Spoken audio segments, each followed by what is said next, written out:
कभी सोचा है कि मुंबई या पुणे जैसी जगहों पर किराए का घर लेना या देना इतना सिरदर्द क्यों बन जाता है? पार्किंग को लेकर झगड़े, सोसाइटी के अजीबोगरीब नियम, मकान मालिक और किराएदार के बीच ना हमेशा एक खींचतान सी लगी रहती है। और ये सब और भी उलझ जाता है जब बात आती है लीव एंड लाइसेंस एग्रीमेंट की। तो आज हम इसी कानूनी पहेली को सुलझाने वाले हैं और सारे नियमों को एकदम आसान भाषा में समझेंगे। तो सवाल ये है कि क्या हम सच में जानते हैं कि एक किराएदार या मकान मालिक होने के नाते हमारे अधिकार क्या हैं?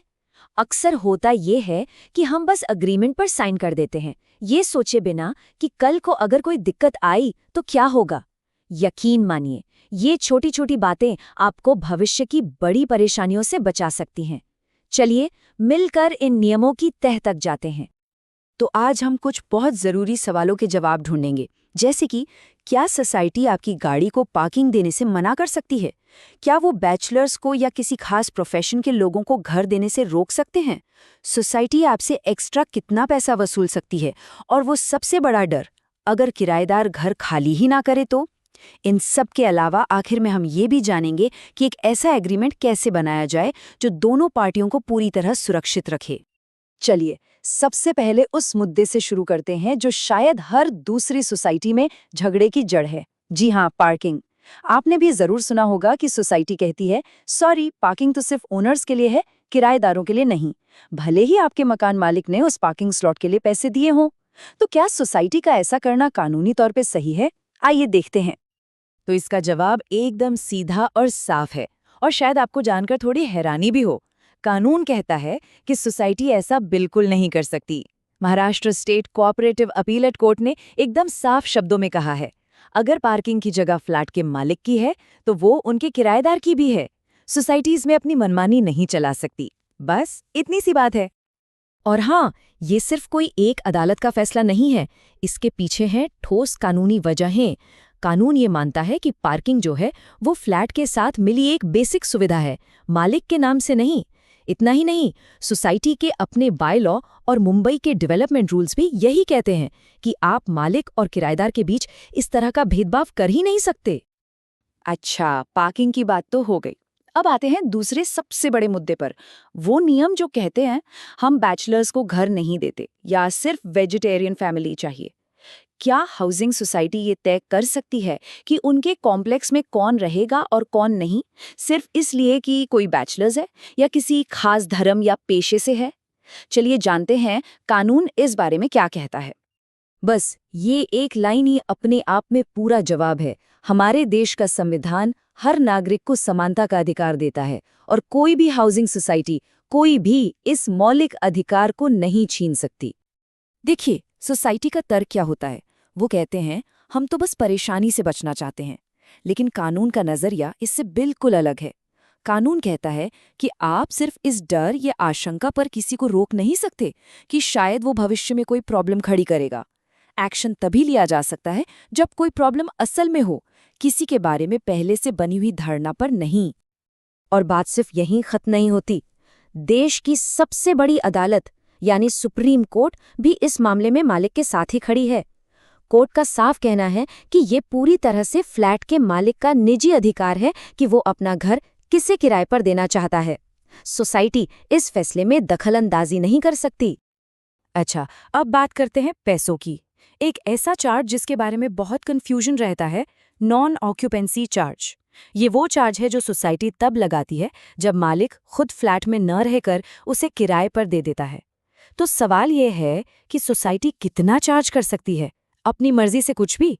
चलिए इस कंफ्यूजन को हमेशा के लिए दूर करते हैं। आपको पता है, ये नियम हमेशा से ऐसा नहीं था। इसकी भी एक कहानी है। पहले ये 25% हुआ करता था, फिर एक दौर ऐसा भी आया जब ये 100% तक पहुंच गया। जाहिर है, इससे मकान मालिकों और सोसाइटियों के बीच बहुत झगड़े हुए। इसे कंफ्यूजन को खत्म करने के लिए साल 2001 में सरकार ने एक फाइनल और सबके लिए बाध्यकारी नियम बनाया। तो आखिर में नियम क्या बना? बिल्कुल सीधा और सिंपल, सिर्फ 10%। कोई भी हाउसिंग सोसाइटी सर्विस चार्जेस के 10% से ज्यादा नॉन ऑक्यूपेंसी चार्ज नहीं ले सकती। और हाँ, एक बात का ध्यान रखना बहुत जरूरी है, ये कैलकुलेशन सिर्फ सर्विस चार्ज पर होता है, पूरे मेंटेनेंस बिल पर नहीं, जिसमें प्रॉपर्टी टैक्स वगैरह भी शामिल होते हैं। अब सवाल ये है कि ये 10% का नियम बनाया क्यों गया? इसके पीछे का मकसद था सोसाइटियों को एक तरह की मुनाफाखोरी से रोकना। बॉम्बे हाईकोर्ट ने भी इस नियम को सही ठहराया और कहा कि ये नियम उन मेंबर्स की सुरक्षा के लिए है जो शायद सोसाइटी में कम संख्या में हैं, ताकि ज्यादा संख्या वाले लोग मिलकर उन पर मनमाने चार्ज ना लगा सकें। चलिए अब उस सिचुएशन की बात करते हैं जो शायद हर मकान मालिक के लिए एक बुरे सपने जैसा है। अग्रीमेंट की तारीख खत्म हो चुकी है, लेकिन किराएदार घर खाली करने का नाम ही नहीं ले रहा। ऐसे में एक मकान मालिक के पास क्या कानूनी रास्ते हैं? यहाँ एक बहुत बड़ा कानूनी पेंच आता है और एक डर भी। मकान मालिकों को अक्सर ये डर लगता है कि अगर उन्होंने अग्रीमेंट खत्म होने के बाद गलती से भी पैसे ले लिए तो वो लाइसेंसी कानूनी तौर पर एक परमानेंट किराएदार बन जाएगा और फिर उसे निकालना नामुमकिन हो जाएगा। क्या इस डर में कोई सच्चाई है? तो इस डर का जवाब है नहीं, बिल्कुल नहीं। बॉम्बे हाईकोर्ट ने साफ किया है कि सिर्फ पैसे स्वीकार कर लेने से लाइसेंसी का स्टेटस किराएदार में नहीं बदल जाता। रिश्ता तब भी मकान मालिक और लाइसेंसी का ही रहेगा। ये मकान मालिकों के लिए वाकई एक बड़ी राहत की बात है। चलिए इसे एक असली केस से समझते हैं। एक अग्रीमेंट में लाइसेंस फीस थी 18,000 रुपये और फर्नीचर का चार्ज था 10,000 रुपये। जब किराएदार ने घर खाली नहीं किया और मामला कोर्ट गया तो कोर्ट ने जो हर्जाना तय किया वो सिर्फ लाइसेंस फीस का डबल था, यानी 36,000 रुपये महीना। फर्नीचर के 10,000 रुपये को इस कैलकुलेशन में शामिल नहीं किया गया। ये एक बहुत ही जरूरी पॉइंट है। और हाँ, यहाँ एक और बहुत जरूरी बात है। ये जो दोगुना हर्जाना है, ये एग्रीमेंट खत्म होने के अगले दिन से ही नहीं लगता। ये उस दिन से शुरू होता है जब मकान मालिक घर खाली कराने की कानूनी कार्रवाई शुरू करता है। इसका सीधा सा मतलब है कि मकान मालिक को चुपचाप बैठकर इंतजार नहीं करना है, बल्कि सही समय पर एक्शन लेना है। तो अभी तक हमने अलग अलग प्रॉब्लम्स और उनके सॉल्यूशंस की बात की, पर कहते हैं ना, इलाज से बेहतर बचाव है। तो अब देखते हैं कि इन सब झंझटों से बचने के लिए शुरुआत से ही क्या करना चाहिए ताकि कोई प्रॉब्लम आए ही ना। देखिए, ये जो डर है ना कि किराएदार घर खाली नहीं करेगा, ये अक्सर बेबुनियाद होता है। लेकिन इसकी एक शर्त है। शर्त ये है कि सारे कानूनी काम ठीक से तरीके से किए गए हों। असल में ज्यादातर झगड़ों की जड़ एक कमजोर या गलत तरीके से बनाया गया एग्रीमेंट ही होता है।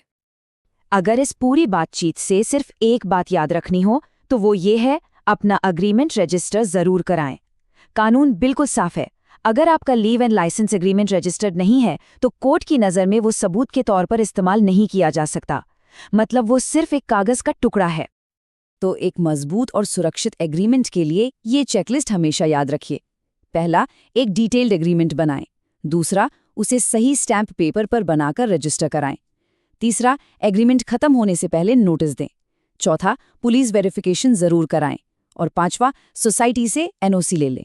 ये 5 कदम एक सुरक्षा कवच की तरह काम करते हैं। तो आखिर में एक बार फिर से ये समझ लेते हैं कि ये लीव एंड लाइसेंस एग्रीमेंट असल में है क्या।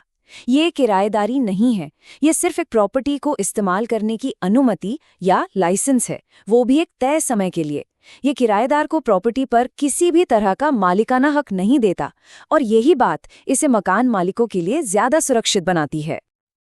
तो अगली बार जब कोई रेंटल एग्रीमेंट हाथ में आए तो बस एक पल रुककर सोचिएगा, क्या ये सिर्फ एक फॉर्मेलिटी है या फिर एक ऐसा कानूनी कवच जो हर मुश्किल में आपकी रक्षा करेगा। क्योंकि दिन के आखिर में एक सही और मजबूत एग्रीमेंट ही सबसे बड़ी सुरक्षा है।